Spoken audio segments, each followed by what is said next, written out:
Pod Senge, uma produção do Sindicato dos Engenheiros no Estado de Goiás, para movimentar a engenharia com discussões e dicas sobre inovação, tecnologia, sustentabilidade e mercado de trabalho. Oi, pessoal, estamos de volta aqui com mais um episódio do Pod Senge, podcast do Sindicato dos Engenheiros, que é patrocinado pelo Conselho Regional de Engenharia e Agronomia do Estado de Goiás. E hoje é um episódio muito especial, falando aqui da nossa categoria de engenheiros e, claro, uma valorização profissional que nada mais é, muito mais que justo, o piso salarial. Uma forma aí de contribuir, uma forma de valorizar os nossos profissionais, a nossa categoria, que vem sendo massacrada nos últimos anos. E ninguém melhor para falar sobre isso do que os nossos representantes sindicais, nosso presidente, Gerson Tertuliano, e o nosso vice-presidente aqui, o Cláudio. Sejam muito bem-vindos aqui ao nosso Pod Senge, né? A casa, não adianta nem falar, a casa é de vocês, a casa é nossa. Bom, eu agradeço imensamente a oportunidade, cumprimentar Cláudio Henrique, que é parceiro de décadas, né, do sistema sindical. Nós já viemos nessa jornada há muitos anos.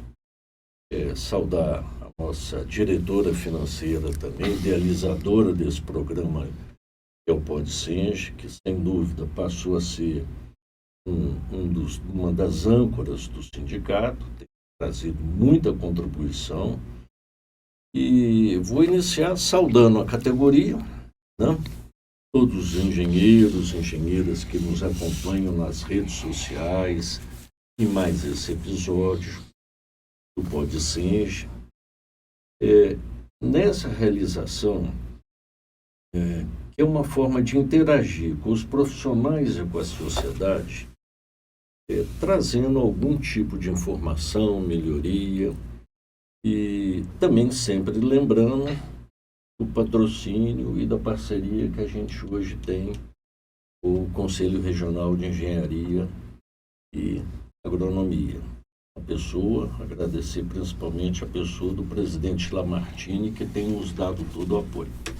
Bom, eu sou Gerson Tertuliano, engenheiro eletricista de segurança do trabalho, atualmente na presidência do Sindicato dos Engenheiros e também como diretor da região centro-oeste da Federação Nacional dos Engenheiros. Federação esta, eu aproveito para cumprimentar, saudar o nosso presidente, engenheiro Murilo Pinheiro, que tem trazido grandes avanços e grandes parcerias com a engenharia. Nesse episódio, estamos recebendo aqui o engenheiro eletricista Cláudio Henrique, vice-presidente do sindicato, que ao longo da sua história no movimento sindical, com a sua bagagem, a sua experiência, vai trazer para a gente um pouco dessa vivência, para a gente falar desse tema tão importante que Juliana mencionou, que seria o sistema sindical, piso salarial e uma forma de valorizar a engenharia e complementando a sociedade, que no final é a beneficiária da engenharia. Então eu passo a palavra a Cláudio para que ele faça a sua saudação inicial. Boa tarde, eu fico feliz demais de estar no momento desse sindicato. Eu sou o decano aqui da turma, né? Estou aqui no sindicato já há bastante tempo e o Gerson falou bem, o trabalho da engenheira Juliana aqui está aumentando a visibilidade do nosso sindicato bastante. E esse Pod Senge é a realização de um sonho nosso em conseguir alcançar pessoas que às vezes não sabem da força do nosso sindicato, né? do potencial que a gente tem para trabalhar em prol dos engenheiros e das engenharias. Então eu fico feliz demais, sou engenheiro eletricista, como o Gerson falou, trabalhamos na mesma empresa há mais de 40 anos juntos, quer dizer, já fizemos várias ações em prol da categoria no sindicato, na concessionária de energia que a gente trabalha, Celg, Enel, agora Equatorial, né?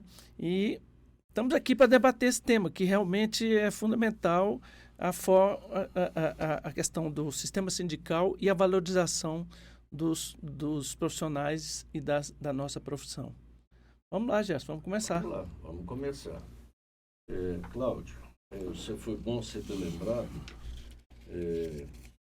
Eu não queria falar há quanto tempo que nós já estamos no sistema, que é mais de 40 anos. Eu vim ao sindicato lá por volta de 85, por aí, onde o Cláudio já era um dos diretores. E só relembrando, a gente fala que movimento sindical, desde aquela época, é um vício. Como se fosse assim, não é um vício maligno, é uma cachaçinha que a gente sempre vai tomando e acostumando e vivenciando esse dia a dia do sistema sindical. E, Cláudio, nós vamos iniciar então o nosso bate-papo com um breve relato do que seria o movimento sindical ao longo de tantos anos, de como ele sempre foi uma ferramenta importantíssima para a valorização da categoria, para a valorização dos engenheiros, essa contribuição que ela faz, tanto aos profissionais como à sociedade.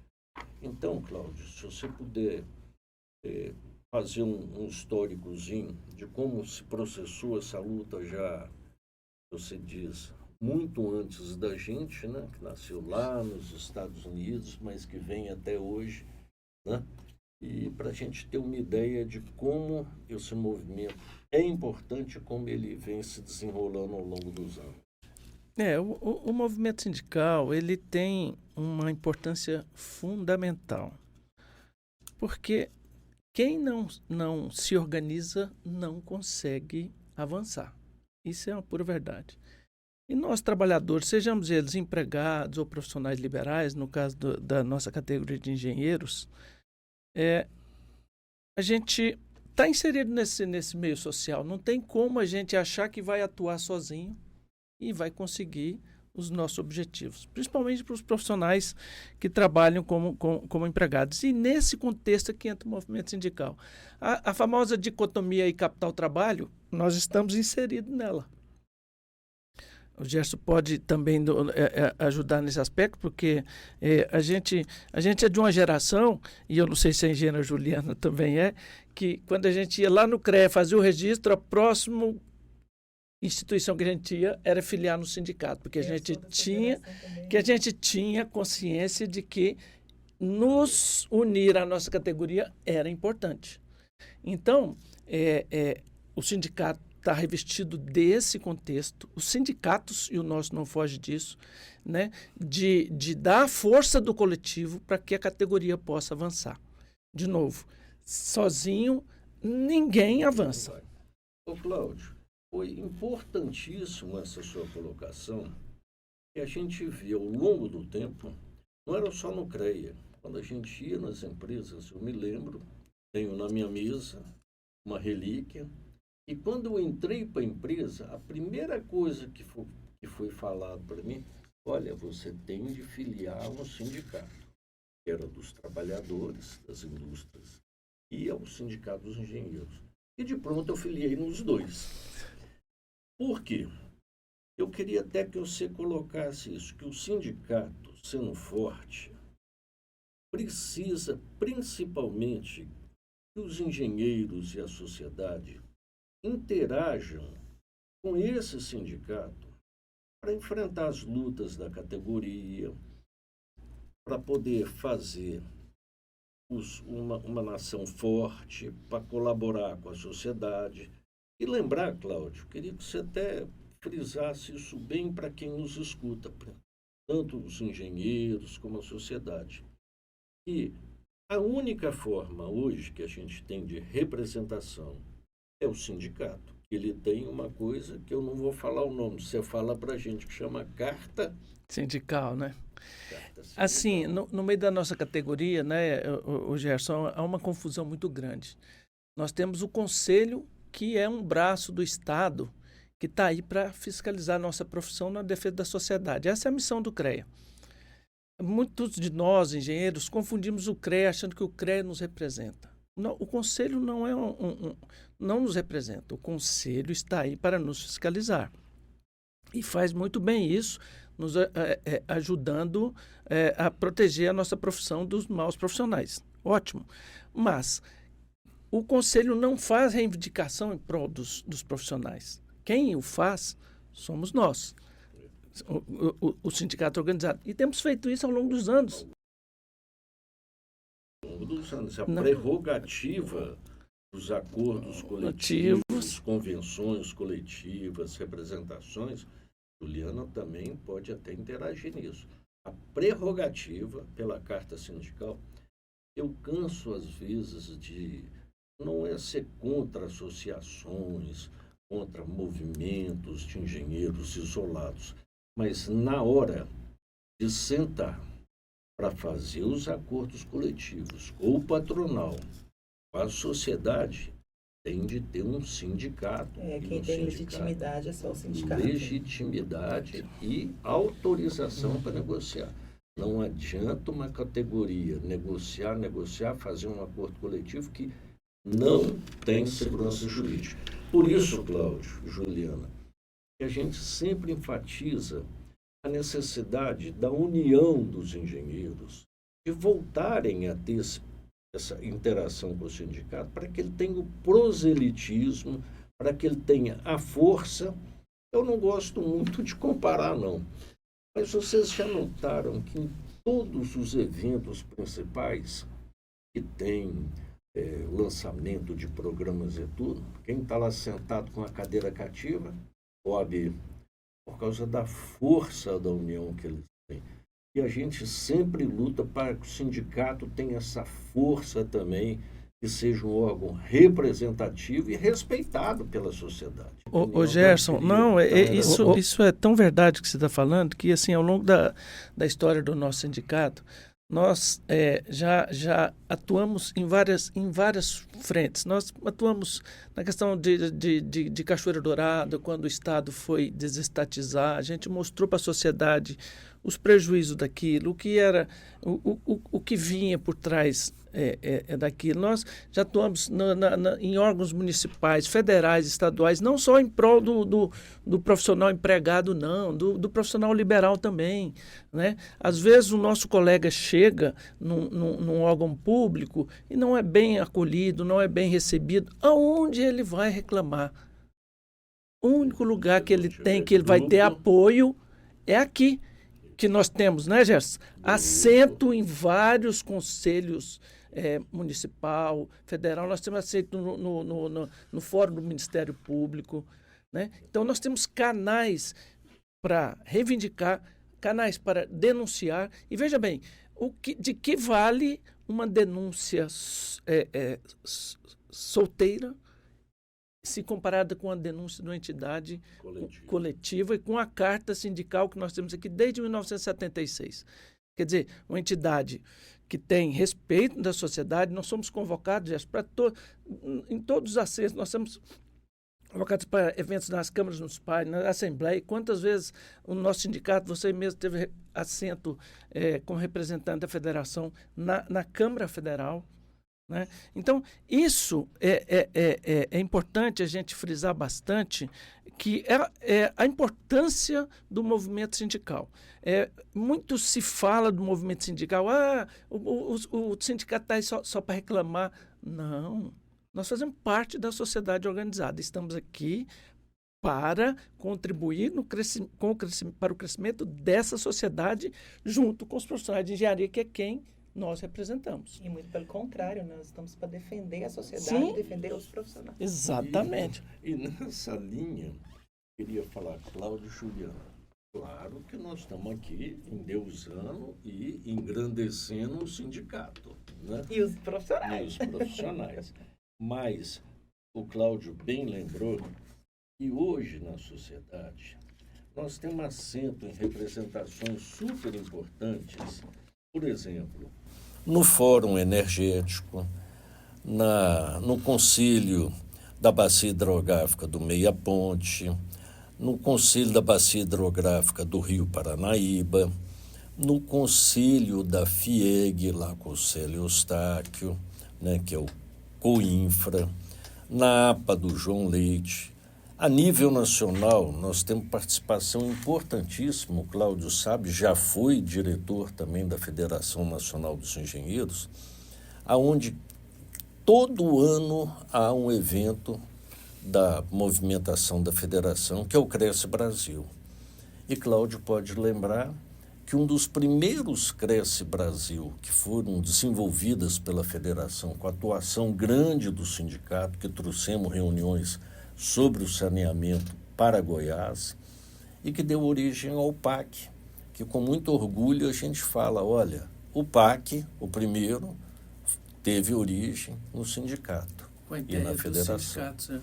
Então, além da gente estar elogiando o sindicato, a necessidade do profissional do sindicato, essa interação que a gente tem com a sociedade também. Ô Gerson, aí eu queria que você que participou isso à frente, nós tivemos um problema aqui na APA do João Leite, e que o sindicato teve uma participação fundamental. Há uma dicotomia aí na APA do João Leite, né? O interesse privado em explorar aquela região e o interesse da sociedade goiana e goianiense de preservar a água. E o sindicato atuou fortemente na quebra disso daí, né? Desse paradigma, porque nós temos o conhecimento, os nossos profissionais têm o conhecimento da complexidade disso e atuamos muito forte para defender a população goiana para que a água não sofresse uma exploração indevida. E o sindicato participa ativamente disso. O sindicato agora vai fazer um gancho aqui. Sim. Nós vamos pegar a nossa âncora, que tem uma experiência, uma vivência em saneamento, em drenagem e tudo. Ela também pode falar muito sobre esses movimentos que nós tivemos junto a Saneago, junto às APPs, junto às bacias dos rios e a preservação do meio ambiente, né, Juliana? Se você puder dar assim, para ver a importância. Hoje, Juliana, ela vai falar, ela está hoje numa diretoria do CREA, onde ela tem um papel importante, que é um estudo sobre... Juliana pode falar para a gente. Faz parte hoje, né, de um grupo de drenagem urbana que a gente faz aí. Nós estamos, inclusive, fazendo um estudo na Vila Roriz para fazer um trabalho aí de medidas mitigadoras, que é uma região de alagamento constante em Goiânia. E estamos trabalhando aí junto com outras instituições também para poder desenvolver alguns projetos. Porque a gente sabe que drenagem urbana são projetos de longo prazo. Apesar de existir também um plano de drenagem urbana em andamento em Goiânia, mas são ações que precisam ser emergenciais agora, porque não dá para a gente aguardar aí mais 5, 10 anos para que essas famílias tenham alguma solução urgentes, né? Elas precisam realmente... Elas precisam de alguma ação emergencial aí da prefeitura, dos órgãos governamentais. Então, a gente está trabalhando nisso juntamente com a Defesa Civil, juntamente com as universidades, né? A UFG, a própria... O IFG também faz parte. Agora, além disso também, né? Eu trabalho no saneamento há mais de 30 anos, como vocês falaram aí. A parte da água da região metropolitana, ela é bem problemática, né? A região metropolitana de Goiânia, a gente tem um problema sério, porque a demanda, o crescimento demográfico, que é o estudo demográfico de Goiânia e região metropolitana, o planejado, ou pelo menos o esperado que se tem aí pela expansão, né, do plano diretor, do impacto imobiliário que se tem aí, não é suficiente. A quantidade de água que a gente tem hoje não é suficiente para atender aí a especulação imobiliária. Então, é importante que a gente pense isso, né? Um crescimento sustentável, um crescimento que realmente mantenha aí a qualidade de vida de toda a população da região metropolitana, que a gente pense o espaço metropolitano de maneira que possa preservar a qualidade de vida das pessoas que aqui estão e que a gente possa também ocupar esses espaços de maneira que a gente mantenha aí um ambiente saudável também.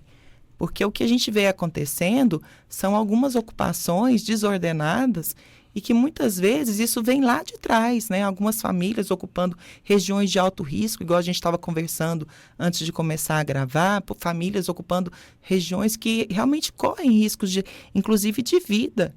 que são soluções que precisam ser observadas com muito cuidado pelo poder público e que a gente também se torna responsável à medida que nós, profissionais, sabemos do risco e não fazemos nada.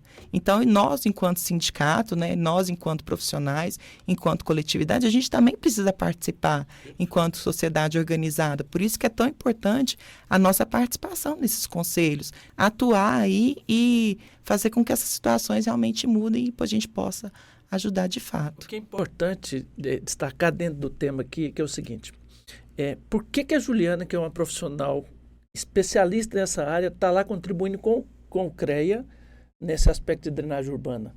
Ela saiu de onde? Ela saiu daqui. Nós estamos cedendo a Juliana, né, que é um dos quadros do sindicato, e que está lá contribuindo com a sociedade goianiense nesse aspecto. Então, isso dentro desse contexto aqui de que o sindicato, a valorização profissional, a defesa da sociedade, né, está aí. A Juliana fez um relato claro e atual do serviço que a gente presta para a sociedade. E nesse contexto, Gerson, está aqui, que é tema, vem aqui a valorização do profissional. Exatamente. Né? A gente tem que lembrar disso. A gente não vai conseguir ter um trabalho desse em prol da sociedade, muitas vezes voluntário, porque o trabalho que a Juliana está fazendo lá é um trabalho voluntário, utilizando a expertise dela em prol do trabalho na área de drenagem urbana. Mas a gente tem que ter em mente, nós só vamos ter qualidade de trabalho com a valorização dos nossos profissionais. Cláudio e Juliana, vocês tocaram num ponto importantíssimo. Vou pegar um dos exemplos que hoje nós estamos vivenciando, já vivenciamos há muitos anos. Os quadros da Prefeitura Municipal de Goiânia, um exemplo local, tem cerca de 300 engenheiros e arquitetos que estão no nível superior. E a gente tem lutado pela valorização desses profissionais, porque o trabalho que eles prestam, eles fizeram a parte do plano diretor, eles fazem todo o planejamento da prefeitura, e quando a gente vai ver a valorização dos profissionais, são subsalários, são pessoas que não têm dignidade, eles têm e muita vontade, mas não tem assim a oportunidade de desenvolver o salário, porque, querendo ou não, a gente sempre tem de atrelar. Bolso e trabalho sempre andaram juntos. Nós somos profissionais, né? Nós somos profissionais. Né? Temos de ser valorizados. E nesse ponto é outra bandeira que o sindicato tem feito com a federação, de criar uma carreira de Estado de engenharia. Sim, bem lembrado. Por que essa carreira de Estado? No judiciário tem o advogado dativo, tem promotores, tem juízes. E na engenharia? Vou perguntar, Cláudio, se você tiver um problema com o seu vizinho de rachadura, ou no seu vizinho superior de uma construção ao lado, você vai recorrer a quem? Por isso que tinha de ter uma engenharia pública, por duas razões. Abrir uma carreira para engenheiro, trazer o jovem que hoje está desinteressado. Vou ser engenheiro para quê? Para esse mercado que está aí. Então é uma bandeira também que o engenheiro Murilo da federação e o sindicato defendem essa carreira de Estado. Gerson, você tocou no assunto, né, que me chama bastante atenção. Eu sou eu estou aqui com 2 eletricistas, eu sou da área da civil, e o que a gente mais vê é construção civil nas cidades. Sim, exato. E a gente vê casas construídas sem um profissional. Isso a gente vê a todo tempo. E essas casas, por mais expertise que essas pessoas acham que tenha, a gente sabe que elas têm problemas, né? Sim. E aí vem o problema de fato, né? Por que não? Por que não tem um profissional acompanhando essas casas? E por que o poder público não cede um profissional? Exatamente. Quando a gente chega num tribunal, tem um advogado. Se você não tiver dinheiro para ter um advogado, tem o dativo. O próprio poder te coloca um advogado. Porque o engenheiro, na hora que tiver o leigo, a sociedade, tiver um problema, ou na prefeitura, ou um problema conjuntural, um problema estrutural e tudo, ele vai ter de buscar do bolso dele. Por isso que é importante que o sindicato lute por essas bandeiras para que a gente realmente possa contribuir com a sociedade. Exemplo bobo, caiu uma ponte. Quem é o primeiro que chega nessa ponte que ruiu, com problemas, ou que não tem manutenção? Defensoria Pública, OAB, advogado, imprensa. Aí a gente tem de valorizar. O engenheiro, a engenharia tinha de ser a primeira palavra de luta, de exemplos, e de conscientização e de apoio àqueles que foram prejudicados. Né? Sem falar da questão da prevenção, né? Prevenção, Sim. A responsabilidade civil exatamente. E criminal. Exatamente. Né? Então, são vários ângulos que a gente pode enfocar. Acho que o poder público ele pode, inclusive, né, fazer, já que a questão mesmo, o foco é todo financeiro, principalmente financeiro, calcular mesmo qual que seria o prejuízo, vamos dizer assim, se você trabalhasse com o profissional, o investimento que você tem o profissional e o prejuízo que você tem sem o profissional, né? O custo, com certeza, é muito maior. Muito maior. Ô, gente, esse papo a gente podia ficar aqui uns 2 dias falando sobre engenharia. Mas eu queria mudar um pouquinho o enfoque agora, dentro desse nosso tema.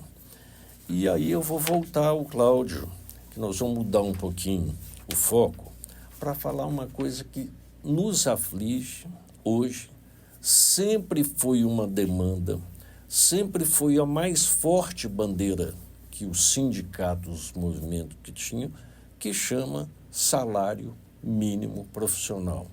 Eu vou fazer um adendo aqui que a gente pode também chamar de salário máximo profissional. Infelizmente, né? Tem sido essa realidade. Essa realidade. Então, eu queria que o Cláudio falasse aí sobre o surgimento, o que ocorreu, como que foi. Engraçado, o salário mínimo profissional do engenheiro nunca foi um problema, porque o nosso salário era atrelado, algum tempo atrás, né, não era problema, hoje passou a ser. Ele era atrelado ao salário mínimo, 8,5 salário mínimo. O salário mínimo no Brasil era irrisório, muito baixo. A partir do momento que o salário mínimo foi sendo valorizado, começou a impactar o ganho dos engenheiros. Quem paga começou a falar, 8,5 salário mínimo é muito. Esse muito entre aspas, para quem não está nos vendo, né? Olha só. Então, passou a ser um problema. Os governos estaduais não queriam pagar os seus profissionais dentro do exigido pela lei, as empresas privadas, e essa celeuma cresceu, a ponto de o estado do Ceará e do Rio Grande do Norte questionarem a lei, que é uma lei de 1966, é uma conquista dos engenheiros. Lembra o número da lei para todo mundo saber? 4.950-A. De 1900. Ela nasceu junto com a nossa lei 5.194, que criou o sistema CREA-CONFIA. Eu acho que agora, né, todo engenheiro, na hora que for pegar a carteirinha e filiar o sindicato, vai também tatuar essa lei no braço.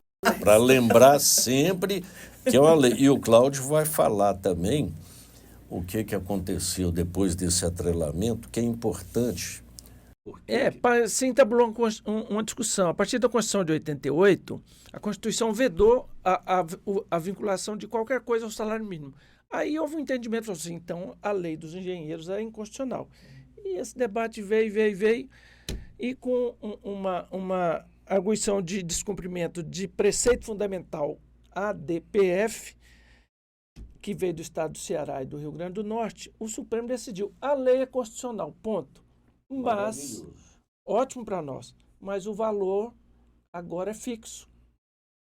E esse 8,5 foi referenciado a um salário, eu não me lembro de qual ano. De 2022. 2022, e que ficou R$ 10.750. Então, o nosso piso agora. Para a contratação de qualquer engenheiro, é esse é esse aí.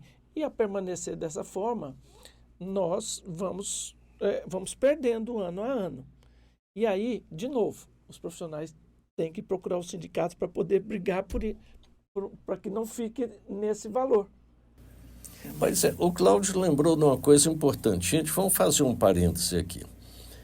O ponto forte, o ponto ruim dessa decisão do STF, da Carmen Lúcia, foi fixar o valor naquela data. Fixou na contratação, o engenheiro só recebe 8,5 salário mínimo da época, na contratação. A partir daí, todo e qualquer aumento que ele tiver vai ser através ou de acordo coletivo, ou vai ter de ser correções futuras, atualizações por vias negociais. Então, Cláudio, veja, confirma para mim, isso foi um ganho para o sindicato. Sim. Você vai falar por quê? Sim, porque não só os empregados, Gerson. Vamos lembrar que o mercado que vai contratar o profissional liberal vai ter por base esses... Assim, um engenheiro ganha 10.750 horas. Sua hora trabalhada é baseada nisso. Então, o profissional liberal também vai depender da nossa briga. E vai ter de procurar o sindicato, porque quem faz acordo coletivo, quem faz convenção coletiva, se Cláudio está numa empresa e ela resolve a não dar nem correção, aumento, correção salarial, ele vai ficar com aquele salário estagnado. Então, a necessidade de se formar um grupo forte sindical é para que nessas negociações ele tenha os devidos ajustes, reconhecimento, correções da forma que for. Não é isso, Cláudio? Sim. Então, muito bem colocado. Para a gente deixar claro que a lei hoje, que às vezes a nossa caixa de ressonância do sindicato, estão me contratando aqui com salário abaixo do piso, de 8,5. É o piso referenciado e fixado pelo STF na decisão.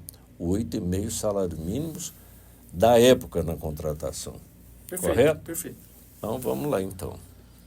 Mas, Gerson, vamos falar daquela questão dos estatutários, seletistas, que é uma Pois demanda que o sindicato sempre recebe. Era essa parte que eu queria trazer para que, Cláudio, para que a gente discutisse a 6 mãos agora essa questão dos liberais, dos editais que estão sendo, via de regra, publicados, né, com valores muito ultrajantes para a engenharia. A gente recebe muitas denúncias. Sim. Né, As denúncias. Então, Cláudio, se você puder falar para a gente os editais, o que o sindicato poderia contribuir? O poder público também é um grande player aí no mercado dos engenheiros. O poder público contrata muita gente. Quer dizer, quando eu falo poder público, da administração direta, as prefeituras, o Estado, né, contratam engenheiro para suas empresas e para a administração direta. Enfim, e via de regra acontece dos editais terem salários aviltantes. E, como já disse, a caixa de ressonância é onde? Aqui. E aí nossa caixa de e-mail fica cheia, o telefone dos diretores toca toda hora, do presidente. Olha, vocês viram esse edital? Vocês não vão fazer nada, não? A gente sempre faz.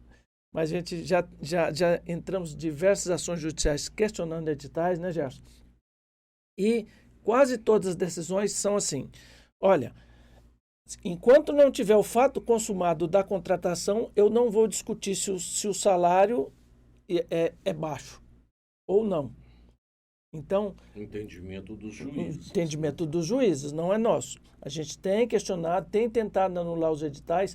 Às vezes, alguns colegas falam, não entra para anular, não. Eu quero participar. Eu preciso desse concurso, desse edital aí.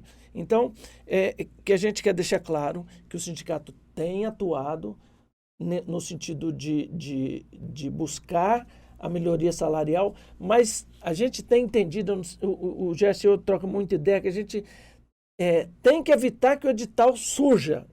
assim, com esse valor. A gente tem que botar na cabeça dos prefeitos que, para contratar um engenheiro, para que ele tenha qualidade na atividade de engenharia da cidade dele, do município dele, ele tem que pagar melhor.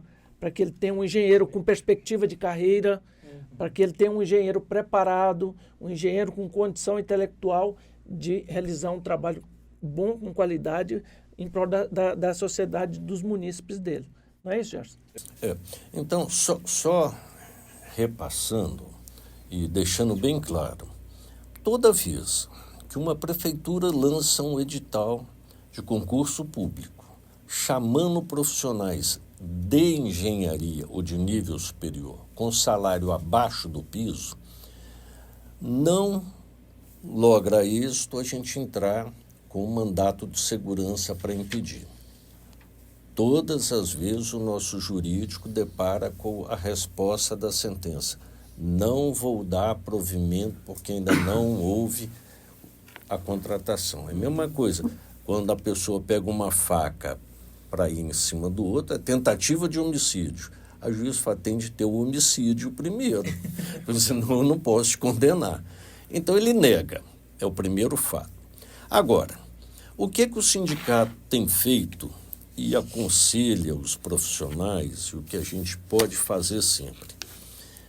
A gente pode mandar ofícios à prefeitura falando daquele edital, o que ela vai ter de prejuízo, porque ela vai ter um profissional insatisfeito contratado, ela vai treinar um profissional que ao final do treinamento ele vai ficar com um pé naquele órgão e com um olho no mercado, a oportunidade que ele tiver, ele sai. Então, vai virar esse modo contínuo. O que o sindicato tem feito? Mandado ofícios, indo às prefeituras, conversando. Recentemente, nós estivemos no Tribunal de Contas dos Municípios, conversando lá com o presidente, explicando para ele essa situação, que esse ano já foram 5 editais de prefeitura, com salário na faixa de 4.500. O que ele fala? Olha, é a realidade da cidade, que não tem dinheiro, o prefeito quer pôr um engenheiro, mas não tem. Então, a gente pode usar esse artifício. O segundo artifício, Juliana é conselheira do CREA e Cláudio tem conhecimento disso.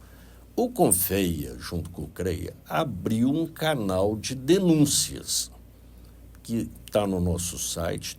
Todo profissional ou todo leigo ou a pessoa que se achar desconfortável, abra uma denúncia. O Confeia vai atuar, o CREA vai atuar, não é autuar, não, vai atuar no sentido de tentar a melhoria desse salário. Então, o que a gente pode fazer é isso. E, Cláudio e Juliana, eu queria que vocês falassem um pouquinho de uma campanha da gente conscientizar os engenheiros para valorizarem a sua profissão. Porque enquanto a gente não nos valorizar, vai continuar essa forma da empresa. Falar, eu vou pagar R$3.000, porque se eu não conseguir, eu ponho um mês de obra lá, ele faz do mesmo jeito. Eu ponho um oficial de eletricista lá, ele faz do mesmo jeito. Então, é uma sugestão que fica, né? Se vocês dois quiserem falar também, dessa necessidade de conscientizarmos cada vez mais a sociedade. Primeiro, que ela precisa da engenharia, que sem engenharia o país não cresce. Conscientizar a sociedade que o engenheiro, Juliana já colocou, traz benefício em vez de trazer um pagamento mensal. Então, era isso que eu queria que, se vocês dois quiserem também falar alguma coisa, e sempre essa interação com o CREA, né? O presidente Lamartine tem aberto sempre o diálogo com o CREA, colocado à disposição. Juliana é prova disso, Cláudia é prova disso. Historicamente, o Sindicato de Engenheiros sempre teve uma parceria muito boa com o CREA, tanto que nós temos assento lá. Quantos conselheiros nós temos hoje? Hoje nós temos 13 conselheiros num plenário de 45. Então temos uma representação significativa dentro do sindicato, quer dizer, dentro do conselho. A gente tem uma contribuição significativa. E a gente tem levado para o conselho, né, Gerson, assim, entendendo que o conselho tem o poder de regular a nossa profissão. Uma das formas que a gente entende para contribuir para os engenheiros e para a engenharia é levando as reivindicações por meio dos nossos conselheiros lá através do sindicato. Sim. Pode trazer sempre o sindicato que a gente passa para os nossos conselheiros. Conselho, exatamente. Para as instâncias superiores, para ver o que consegue. Eu queria falar um pouquinho sobre a questão da nossa da capacitação, né? Da nossa capacitação contínua.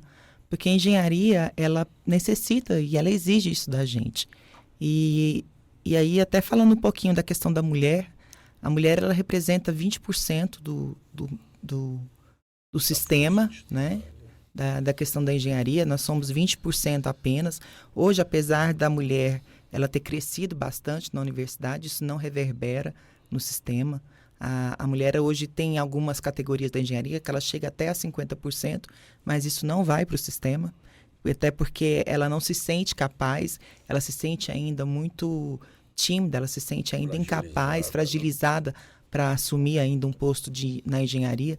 Então, ela ainda se capacita mais, ela ainda investe mais na questão do conhecimento. O investimento na engenharia tem sido cada vez mais intenso. Então, o profissional, ele gasta muito recurso, ele investe muito tempo. Então, eu acho que isso precisa ser valorizado, isso precisa ser pensado também na hora de aceitar qualquer trabalho, sabe? E acho que as instituições, elas precisam ajudar também a contabilizar isso, fazer, de repente, uma planilha, uma tabela, alguma ajuda mesmo para que esses profissionais possam calcular a sua hora de trabalho. Aqui no sindicato mesmo a gente tem uma tabela, né, que orientativa de honorários, né, o próprio IBAP tem para quem trabalha com perícia. Existem algumas instituições, aí, algumas entidades que já têm orientações também, mas é importante que a gente aprenda isso também, a calcular, porque o nosso trabalho é um trabalho intelectual muito caro e que exige muita capacidade, muito conhecimento. E que o leigo, muitas vezes, ele acha que é fácil, né? Mas, na verdade, não é. E exige muita responsabilidade. É um trabalho de alto risco. É um trabalho que coloca em risco uma sociedade inteira. E é muito diferente, inclusive, de um trabalho de um médico, que coloca em risco uma pessoa de cada vez. E nós não. Nós colocamos uma sociedade inteira. Juliana, e dentro do que você está falando, para mim é incompreensível quando um poder público contrata, vamos lá, na prefeitura municipal, um procurador, que é um advogado público, e um profissional de medicina. Eles acham que esses profissionais têm que ser bem valorizados. E o engenheiro não. Isso é incompreensível. O cenário que você traçou aí de conhecimento, de expertise, de preparação, de capacidade intelectual, de responsabilidade civil e criminal que a gente tem e não ter remuneração devida, é incompreensível isso. Os nossos representantes públicos, nossos políticos precisam ter essa compreensão. E eu vou até além, Cláudio, porque o profissional, né, quando ele erra, ele é punido de uma forma bastante agressiva e intensa. E tem que ser mesmo. Sim. Agora, o leigo, ele não leva a mesma punição. Sim. Então, ele deveria levar a mesma punição também. Já que ele se aventurou a agir de maneira equivocada, de maneira errada, de maneira irresponsável, ele também deveria responder de maneira por questões civis, por questões criminais, por questões administrativas também. Se ele construiu uma casa de maneira errada, se a casa caiu, se agrediu alguém, se causou algum tipo de prejuízo para alguém, ele também tinha que responder. Não só o profissional. Tudo bem, o profissional ele tinha toda a expertise, né? O conhecimento para poder fazer. Mas ele não procurou um profissional. Né? Ele agiu de maneira irresponsável e colocou em risco toda uma sociedade. Sim. Então, eu acho que precisa ser revisto isso também. Juliana, eu vou me arriscar. Eu não gosto de arriscar em temas que são assim muito difíceis de abordar. O tema da engenharia mulher. Não sei se vocês lembram, quando eu formei, a minha turma do IPUC, que era o Instituto Politécnico da Universidade Católica de Belo Horizonte, tinham 77 colegas que até hoje encontramos. Desses 77, eu sou capaz de dizer o nome apenas de 3 mulheres que eram da engenharia. Graças a Deus, ao longo do tempo, isso foi mudando. Por quê? É uma opinião pessoal minha e eu gostaria até muito de estudar, de ser revisto isso. A sociedade enxergava na mulher engenheira aquilo que você falou, construção civil. Uma mulher de capacete, comandando o peão, dando ordem. Os peões não vão aceitar essa mulher. Hoje, graças a Deus, eu tenho visto que essa concepção tem mudado e muito. Sim. Que as mulheres estão sabendo se impor. E uma coisa fundamental, o trabalho intelectual não precisa de estar à frente de uma obra de capacete, xingando, brigando e falando com o peão. O trabalho intelectual, o planejamento, a liderança, em tudo isso, é um papel fundamental. Agora, a sociedade e as empresas precisam de entender esse papel, de valorizar. Tem se mudado muito essa concepção. E eu volto a falar, com muita alegria eu vejo cada vez as mulheres ocupando mais espaço. Quando a gente hoje pega o plenário do CREA, já tem mais de 1/3 representante feminina. Na diretoria, hoje, nós já temos 2 diretoras, né, engenheiras. Né? Então, é uma coisa que nos alegra muito, foi muito bem abordado pela Juliana. Eu acho que na engenharia a mulher tem de ser respeitada, não acima do homem, mas pelo menos no patamar de igualdade.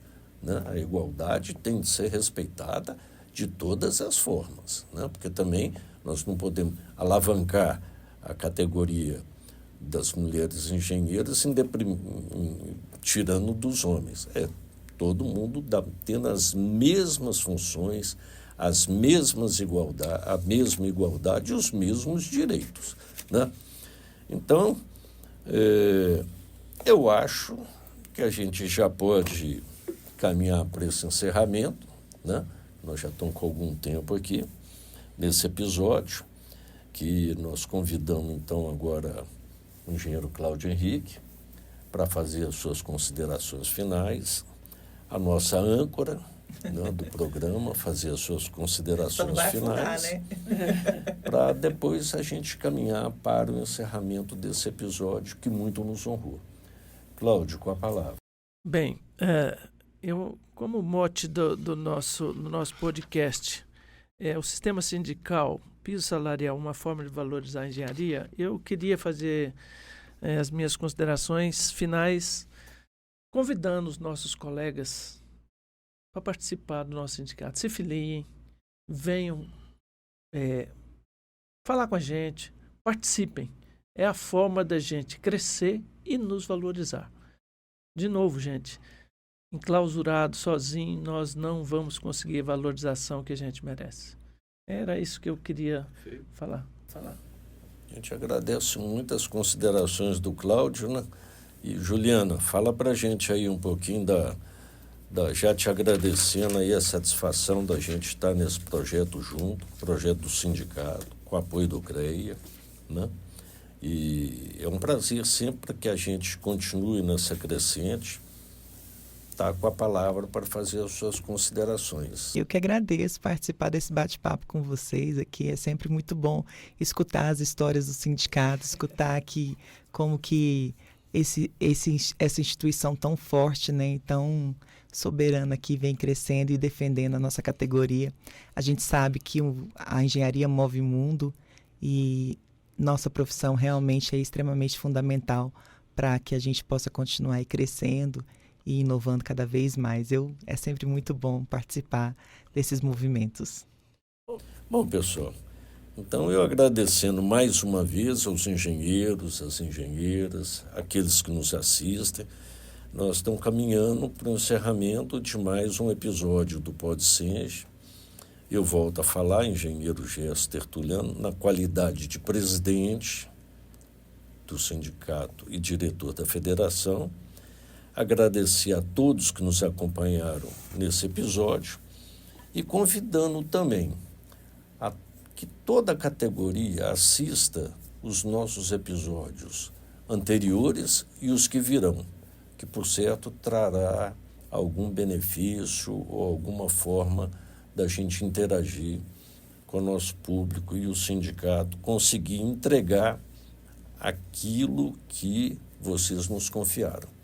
Agradeço, Cláudio, agradeço, Juliana, e vamos, então, caminhando para o nosso encerramento. Tá bom? Uma boa semana a todos. Eu não vou falar bom dia nem boa tarde, porque eu não sei a hora que vai ser vinculado, né? Então, um abraço a todos vocês que nos acompanharam. É isso aí, pessoal. Esse foi o PodSend, podcast do Sindicato dos Engenheiros, que é patrocinado pelo Conselho Regional de Engenharia e Agronomia de Goiás. Eu sou Juliana Matos e a gente se vê no próximo episódio. PodSend, uma produção do Sindicato dos Engenheiros no estado de Goiás, para movimentar a engenharia com discussões e dicas sobre inovação, tecnologia, sustentabilidade e mercado de trabalho. Olá, eu sou Lamartine Moreira, presidente do Conselho Regional de Engenharia e Agronomia do Estado de Goiás, o CREA Goiás. Ao longo de toda a minha carreira, sempre busquei conhecimento curricular e também o extracurricular. Sei o quanto esse networking e troca de experiências sobre as principais discussões nas áreas de atuação são imprescindíveis para a formação e atualização dos profissionais. É por isso que, na minha gestão, o CREA Goiás patrocina esse tipo de iniciativa. Com certeza, vocês são profissionais diferenciados. O CREA Goiás está de portas abertas para todos os profissionais registrados, investindo em sua capacitação, na fiscalização, com tolerância zero para a atuação de leigos e também nos benefícios. Convido vocês a conhecerem nosso portal de parcerias e descobrirem todos os descontos aos quais os profissionais registrados têm direito. Bom proveito